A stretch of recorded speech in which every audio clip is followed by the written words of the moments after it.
আসসালামু আলাইকুম প্রিয় ইউটিউব দর্শকবৃন্দ, আমি রায়হান চৌধুরী। আমার প্রথম ভিডিও জেরুজালেমের উপর আপনাদের খুবই ভালোবাসা পেয়েছি। মাত্র 2 মাসের মাথায় প্রায় 3 লক্ষের কাছাকাছি ভিউ হয়েছে এবং প্রায় 1000-এর উপর কমেন্ট পড়েছে এবং সবগুলো কমেন্টই সুন্দর। আমার জন্য দোয়া করেছেন সবাই, আমি আপনাদের জন্য দোয়া করি সবাই ভালো থাকুন, সুন্দর জীবন হোক। তো অনেকেই আবার এই কমেন্টের মধ্যে এরকম আরও ভিডিও চেয়েছেন আমার কাছ থেকে। তো আপনাদের এই অনুপ্রেরণায় আমাকে উদ্বুদ্ধ করেছে এই ভিডিওটি তৈরি করতে। এবং টাইটেল ইন্ট্রোতে আপনারা দেখেছেন যে এটি পম্পেইয়ের উপর। এখন পম্পেই কি, আমরা অনেকেই তা জানি না। পম্পেই হচ্ছে ইটালির নেপলস সিটিতে, ইটালিরা নেপোলি বলে, একটি রোমান আমলের তৈরি করা অত্যন্ত উন্নত মানের একটি শহর, যেটি আজ থেকে প্রায় 2000 বছর আগে 79 AD-র 24শে অগাস্ট ভেসুভিয়াস আগ্নেয়গিরির অগ্নুৎপাতের ফলে লাভার নিচে চাপা পড়ে গিয়েছিল। তো কাহিনী এখানেই শেষ করে ভালো হতো, কিন্তু কাহিনী অনেক লম্বা। এই শহরটি অনেক রহস্য এবং বিস্ময়ে ভরপুর। আর্কিওলজিস্টরা যতই খুঁড়ে বের করছেন ততই তারা অবাক হচ্ছেন, এত রহস্য এবং বিস্ময় বের করে আনছেন যে তারা নিজেরাও হতবাক হয়ে যাচ্ছেন। তার মূল কারণ হলো এই শহরের লোকেরা অত্যন্ত পাপাচারী ছিল। এরা অশ্লীলতা, যৌনতা এবং বিশেষ করে সমকামিতার ব্যাপারে সীমা ছাড়িয়ে গিয়েছিল। তো আমাদের মুসলিমদের বিশ্বাস মতে এই শহরকে ধ্বংস করা হয়েছে। তো কী রহস্য, কেন ইসলামী বিশ্বাস মতে একে ধ্বংস করা হয়েছে, এইসব জানতে হলে পুরো ভিডিওটি দেখুন, শেষ পর্যন্ত থাকুন আমার সাথে। আমি ইনশাল্লাহ আপনাদেরকে এখন সেই শহরে নিয়ে যাব এবং এই শহরের ব্যাপারে কথা বলতে গেলে, কারণ এটি এত বেশি অশ্লীলতায় ভরপুর যে আমি একা কথা বলতে গেলে কি বলবো না বলবো খুঁজে পাচ্ছি না। তো এই জন্য গল্পের সুবিধার্থে আমি আমার এক বন্ধুকে আমন্ত্রণ জানিয়েছি, কারণ বন্ধুদের সাথে গল্পে গল্পে অনেক কথাই বলা যায়, যেটা আপনি হয়তো নীরবে বা একাকী বা অন্য কারোর সাথে এরকম বলতে পারবেন না। তো চলুন পরিচয় হয়। ওনার নাম মুমিনুল হক চৌধুরী। উনি নামেও মুমিন এবং মানুষ হিসাবেও মুমিন। তো যাই হোক, যে বিষয়গুলো আজকে আমরা আলোচনা করতেছিলাম যে পম্পেইয়ের ব্যাপারে। তো তুমি কি বলছিলা যে পম্পেইটা কি আসলে সম্পর্কে আমাকে কিছু। হ্যাঁ, তো পম্পেই হচ্ছে একটা রোমান সিটি, রোমান আমলে তৈরি করা। তো আমরা অনেকেই বলি যে রোমান সভ্যতা, আসলে সভ্যতা কিভাবে বলবো আমাদেরকে? এরা যেরকম নোংরামি এবং হিংস্রতায় লিপ্ত ছিল, এটাকে রোমান সভ্যতা বলা যায় না, বরং বলা যায় যে রোমানরা খুব উন্নত জাতি ছিল। তো এই যে পম্পেই শহর, সে প্রায় 2-2500 বছর আগে তৈরি করা এবং ধ্বংস হয়েছে 2000 বছর আগে। তার তো আরও অনেক আগে থেকে অনেক উন্নত মানের একটি শহর ছিল, একদম পরিকল্পিত শহর যাকে বলে, যে আধুনিক শহর যেরকম পরিকল্পনা করে রাস্তাঘাট এইরকম। আমি ভিডিও দেখাবো, ভিডিও দেখলেই আপনারা দেখতে পারবেন যে খুব উন্নত মানের শহর ছিল রোমান শহরটি। এবং এত উন্নত ছিল যে ওদের নিজস্ব sewerage system, underground drainage system ছিল, যে ওদের ঘর থেকে, ওদের টয়লেট থেকে যে ময়লা আবর্জনা পড়তো সরাসরি আন্ডারগ্রাউন্ড সোয়ারেজে পড়তো এবং আন্ডারগ্রাউন্ডে করেই ওইগুলা সাগরে গিয়ে পড়তো এরকম। এবং প্রত্যেকটা রোমান সিটিতে পুরনো যেগুলো আছে তুমি এরকম দেখতে পারবা। যেমন ইস্তাম্বুলে আছে সিস্টান বাসিলিকা, আন্ডারগ্রাউন্ড, পাহাড়ের ভিতরে মাটির নিচে পানি সংরক্ষণ করতো ওরা। প্রায় 360টা কলামের ওপরে অনেক বড় জায়গা জুড়ে এরা খাবার পানি সংগ্রহ করতো। তখন হতো কি, যে যখন বাইরের আক্রমণ আসতো ওরা শহরের গেট বন্ধ করে ভিতরে থাকতো এবং ওদের প্রচুর পানি ছিল, তাই আক্রমণকারীরা বরং তাদের পানির রসদ শেষ হয়ে গেলে ফিরে যেত। এরকম ছিল, উন্নত জাতি ছিল। তো এই যে পম্পেই শহর খুবই পরিকল্পিত এবং সুন্দর একটি শহর ছিল। হ্যাঁ, তো এই যে এখন যে খুঁড়ে বের করছে এগুলা প্রত্যেকটা কলা, আমাদের শহরের যে ডিজাইন যেগুলা, এটা অনেক আধুনিক শহরে এরকম না। বিশেষ করে তুমি যদি পম্পেইয়ের মূল যে প্রথমে যে অংশ, এটাকে বলে ওরা ফোরাম, এটা মানে স্কোয়ার। তো আজকাল আমাদের এই যে শহরগুলোতে যেরকম স্কোয়ার থাকে না, যেমন বার্মিংহামে গেলে তুমি ভিক্টোরিয়া স্কোয়ার আছে। স্কোয়ার হলো যে একটা বড় খোলা চত্বর এবং মোটামুটি সব দিক থেকে রাস্তা এসে এখানে মিশেছে। তো এরকম ফোরাম ছিল ওদের পম্পেই শহরে। তারপর তুমি শহরের এই মূল রাস্তা ধরে, ফোরাম থেকে ওইদিকে মূল রাস্তা ধরে নিচে গেলে ওখানে কলোসিয়াম ছিল। কলোসিয়াম ওটা ওদের বিনোদনের জায়গা, যেমন স্টেডিয়ামের মতো। আমাদের এখনকার ধারণা যেটা স্টেডিয়াম, ওটা ওখান থেকে এসেছে আসলে। তো স্টেডিয়ামের মতো কলোসিয়াম হচ্ছে রোমানদের বিনোদনের জায়গা। এই কলোসিয়ামের ভেতরে এরা নৃশংস বিনোদন উপভোগ করত। যেমন বিশেষ উৎসবের দিনে যুদ্ধবন্দী বা দাসদেরকে কলোসিয়ামের মাঝখানে রেখে চারদিক থেকে হিংস্র বাঘ এবং সিংহ ছেড়ে দিত। তারপরে এই বাঘ সিংহগুলো যে নৃশংসভাবে জীবিত মানুষকে খাচ্ছে, এইগুলা দেখে রোমানরা উল্লাসে ফেটে পড়ত। এছাড়া আরেকটা নৃশংসতা ছিল তাদের মধ্যে, যেটা ছিল গ্ল্যাডিয়েটর ফাইট, অর্থাৎ দুজন যোদ্ধাকে, বিশেষ করে দাসদেরকে মাঠের মাঝখানে ছেড়ে দিত যুদ্ধ করার জন্য। এটা ছিল ফাইট টিল ডেথ, অর্থাৎ মরা পর্যন্ত যুদ্ধ করো। তারপর একজন যখন আরেকজনকে মাটিতে ফেলে দিল, তখন ওই বিজয়ী যোদ্ধা পরাজিতকে হত্যা না করতো, তাহলে কিন্তু তারা ওকেই হত্যা করে ফেলতো। এইরকম ছিল নৃশংস তাদের বিনোদনের মাধ্যম বা বিনোদনের উপায়। এটা ওরা কলোসিয়ামে করতো। বা এই যে ফোরামের এক পাশে ছিল ওদের বাসিলিকা বলে ওরা কোর্ট, মোটামুটি ম্যাজিস্ট্রেট কোর্ট বা ওদের পার্লামেন্ট, সবকিছু এখানে হয়, বিচার আচার সবকিছু ফয়সালা এখানে হয়। এবং সবচেয়ে বড় মজার ব্যাপার, ওদের সমাজ ব্যবস্থাতে খুব আধুনিকতা ছিল। যেমন ওদের জনপ্রতিনিধি ছিল, এদেরকে বলা হতো সিনেটর। এবং এই বাসিলিকা, ওখানে ওদের সিনেট বসতো এবং কোর্টও ছিল ওখানে। তো এই যে মডার্ন সিনেট সিস্টেম, এটা ওইরকম ওই সময় ওদের মাঝে ছিল। তারা সভ্য জাতি। ওই যে বললাম যে রোমান সভ্যতা বলে, এমনিতে সভ্য, কিন্তু আসলে এদেরকে সভ্য বলবো কিভাবে, এরা এত নোংরামি এবং অশ্লীলতায়। আর হ্যাঁ, যে কথা বলছিলাম, যে মূল কথা যেটা, যে পম্পেই শহরটির লোকেরা, এরা খুব বেশি অশ্লীলতায় মত্ত ছিল। মানে এত নোংরামি আর অশ্লীলতা যে বর্তমান যুগের আর্কিওলজিস্টরা ওদের অশ্লীলতা দেখে হতবাক হয়ে গেছে, যে মানুষ কি এত নোংরা হতে পারে, এত অশ্লীলতায় লিপ্ত হতে পারে। তো এরা একদিকে উন্নত ছিল, অন্যদিকে এরা ছিল নোংরা মন মানসিকতার অধিকারী। কারণ বিশেষ করে যৌনতা এবং অশ্লীলতা এরা সীমাতিরিক্ত বাড়াবাড়ি করেছিল, সীমার অতিরিক্ত। তো আমাদের বিশ্বাস মতে যে এটাকে ধ্বংস করা হয়েছে, এই শহরকে আল্লাহ হয়তো ধ্বংস করে দিয়েছেন।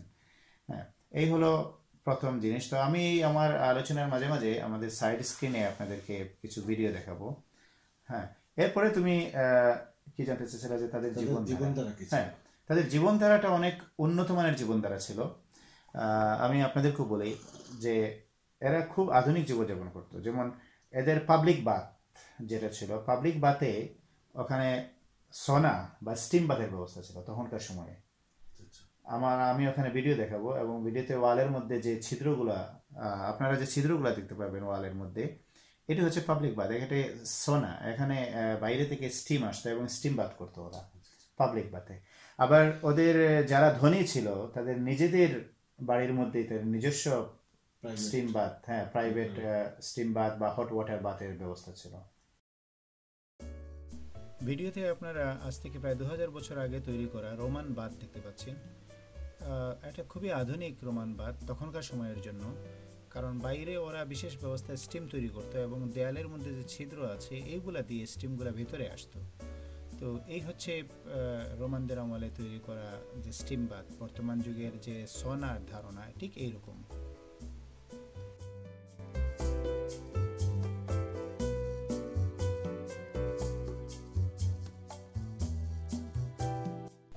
আমরা এখন আজ থেকে প্রায় 2000 বছর আগে তৈরি করা একজন ধনী লোকের বাড়িতে প্রবেশ করছি।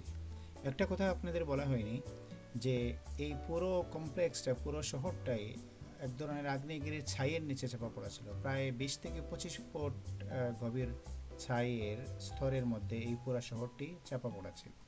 তো আর্কিওলজিস্টরা এইসব ছাই খুঁড়ে খুঁড়ে এই বাড়ির পর ডিজাইন এগুলো বের করেছে। তো বাড়ির ভেতরটা আপনারা দেখুন যে প্রত্যেকটি ওয়ালে ফ্রেস্কো করা আছে, অর্থাৎ এই লোকটি খুবই ধনী ছিল সে আমলে এই শহরের মধ্যে। তো আমি আশা করছি আপনারা পুরো বাড়িটি দেখবেন যে অনেকটা আধুনিক স্থাপত্যের মতো তৈরি করা এই পুরো বাড়িটা।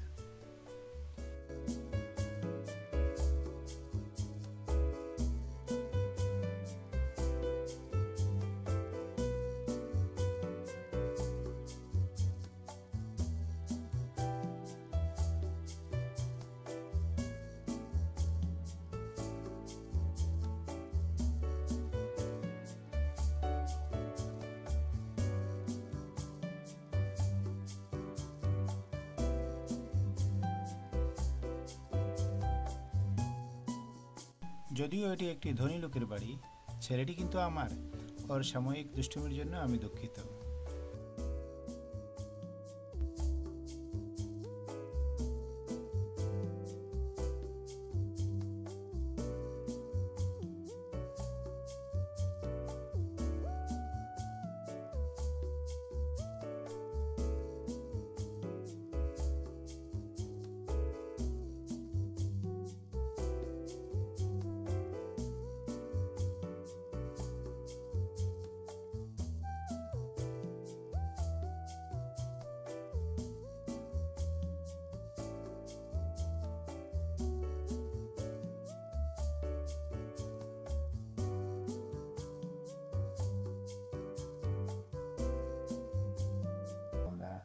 তারপর তো যে কথা বলছিলাম যে এরা খুবই আধুনিক জীবনযাপন করতো তখনকার সময়ের জন্য, এবং এটা এখনো একটা বিষয় যে এত আধুনিক জীবনযাপন কিভাবে এরা করতো।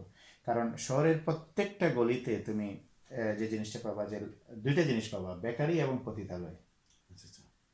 এইরকম মানে বেকারি প্রত্যেকটা গলিতে, বেকারি বলতে এই ওভেনগুলো আছে, এখন আমি ছবি দেখাবো আপনাদেরকে পাশের স্ক্রিনে।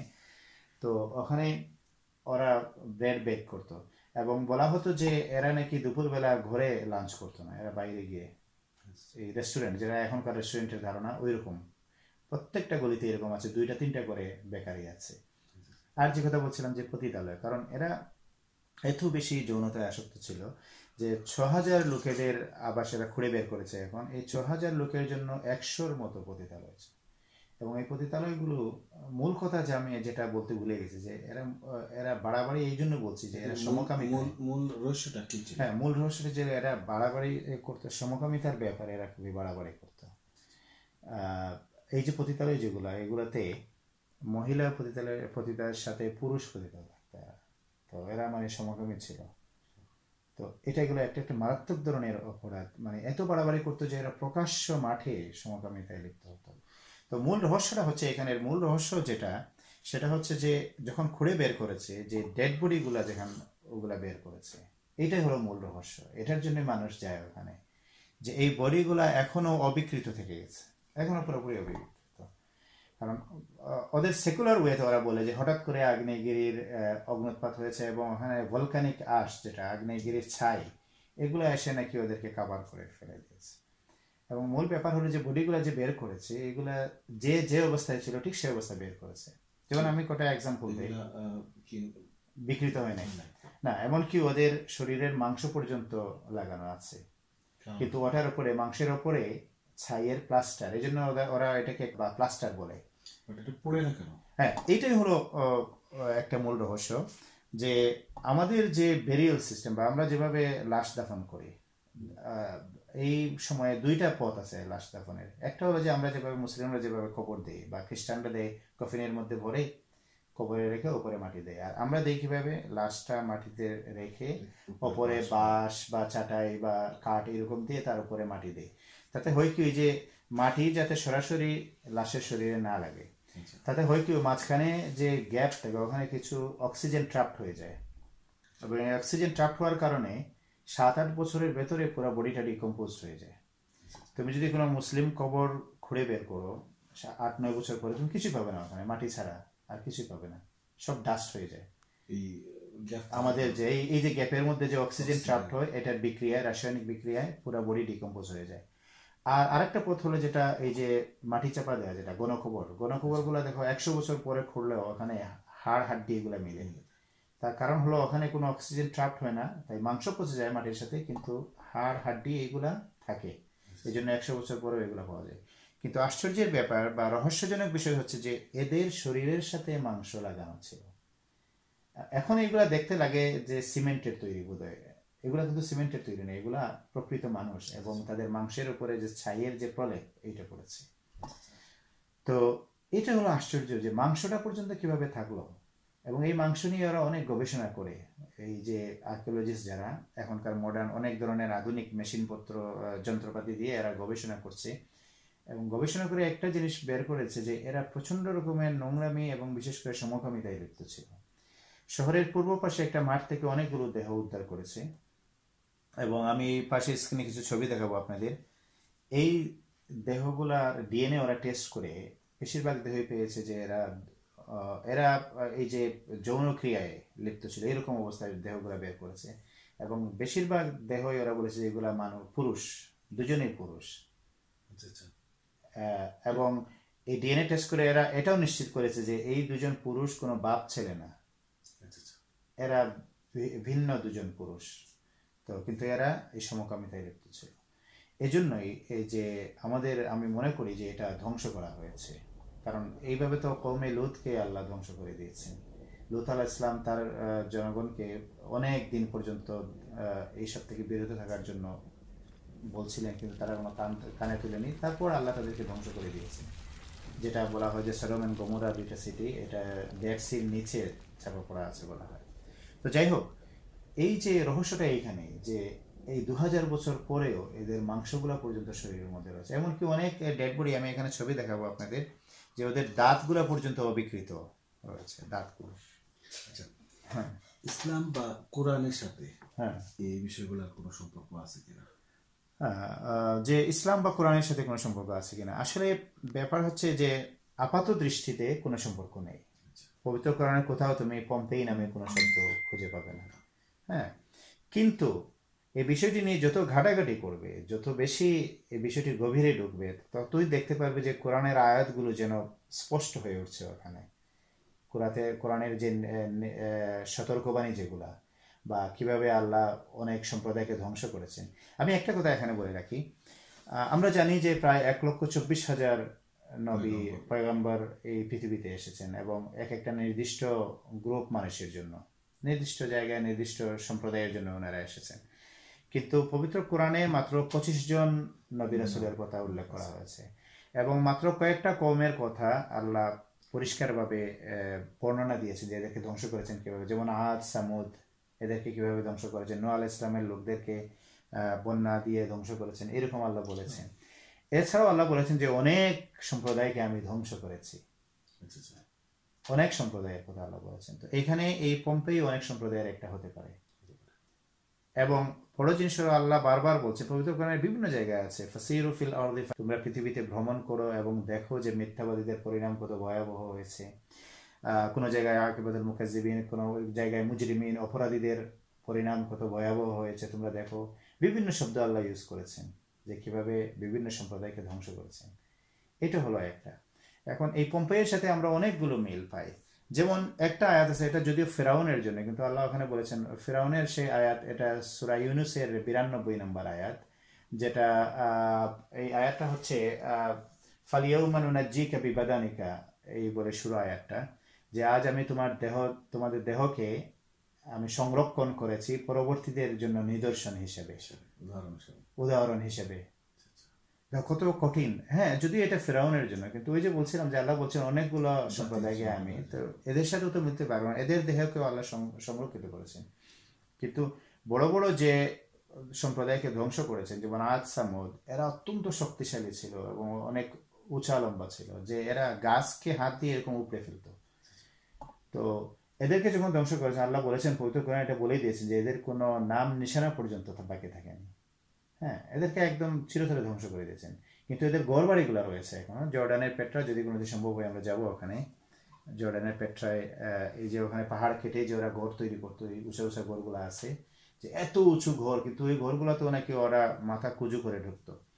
তো যাই হোক, আজ সামুদকে একদম ধ্বংস করে দিয়েছেন, কিন্তু অনেক সম্প্রদায়কে উনি রেখে দিয়েছেন, ঠিক আছে, উদাহরণ হিসেবে। তো এই যে কোরআনের এই আয়াত এখানেও তো যায়, যে এখানে দেহগুলো একদম অবিকৃত হয়ে গেছে।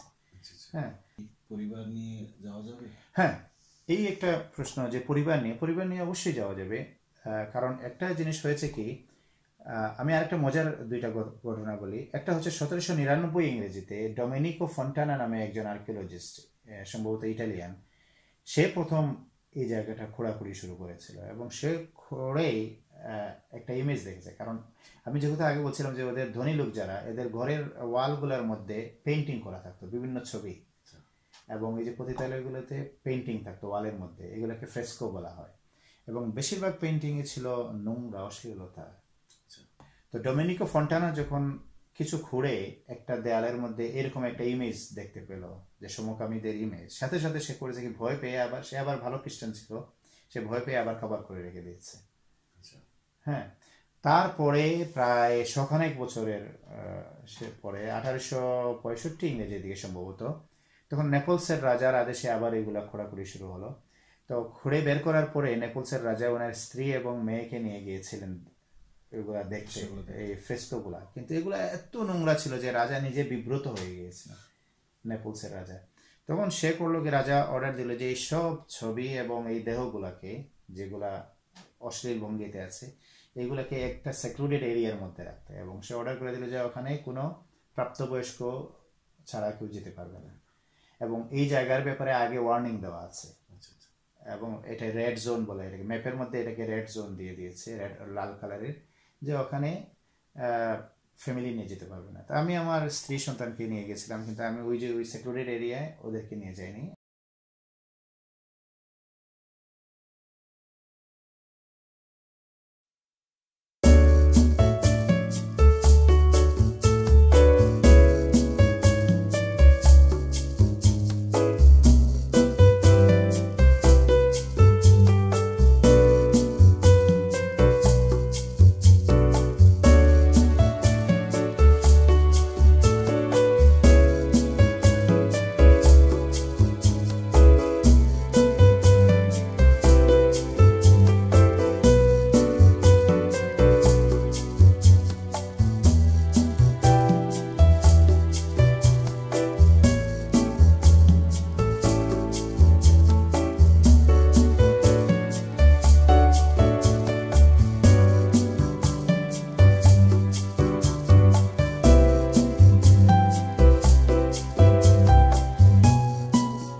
প্রিয় দর্শক, আমি আশা করছি ভিডিওটি আপনাদের ভালো লেগেছে। তো ভালো খারাপ যাই লাগুক নিচে কমেন্ট করে আমাকে জানাবেন, আর ভালো লাগলে অবশ্যই শেয়ার করবেন এবং সাবস্ক্রাইব করবেন। তো ভবিষ্যতে নতুন কোনো ভিডিও আপলোড হলে আপনারা নোটিফিকেশন পাবেন, আর ইনশাল্লাহ ভবিষ্যতে নতুন কোনো জায়গায় আপনাদের সাথে আবার দেখা হবে। সে পর্যন্ত সবাই ভালো থাকুন, সুস্থ থাকুন।